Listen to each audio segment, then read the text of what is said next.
India को जीतने के लिए आखिरी 6 गेंदों में 15 रन चाहिए थे। मैच बहुत ज्यादा रोमांचक हो गया था। श्रीलंका को बस 1 विकेट चाहिए था और इंडिया को रन। स्ट्राइक पर धोनी थे। विराट कोहली को पूरा भरोसा था कि धोनी ही मैच जिताएंगे, लेकिन रायडू को लग रहा था कि शायद धोनी रन नहीं बना पाएंगे। पहली गेंद पर धोनी रन नहीं बना पाए तो अब 5 गेंदों पर 15 रन चाहिए थे। फिर धोनी ने अगली गेंद पर सीधा बहुत लंबा छक्का मार दिया। बॉल दिखाई भी नहीं दे रही थी। यह देखकर रायडू भी ताली बजाने लग गए और बोले, कमाल कर दिया। विराट ने कहा, मैंने पहले ही कहा था हम जीतेंगे। अब 4 गेंदों पर 9 रन चाहिए थे। अगली गेंद पर धोनी ने बाला घुमाया। इरादा कुछ और था, लेकिन ऑफ साइड में जाकर चौका बन गया। 3 गेंदों पर 5 रन चाहिए थे और धोनी अभी भी स्ट्राइक पर थे।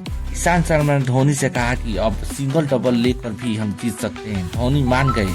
उधर श्रीलंका के खिलाड़ी परेशान थे और कह रहे थे कि किसी तरह 1 विकेट ले लो।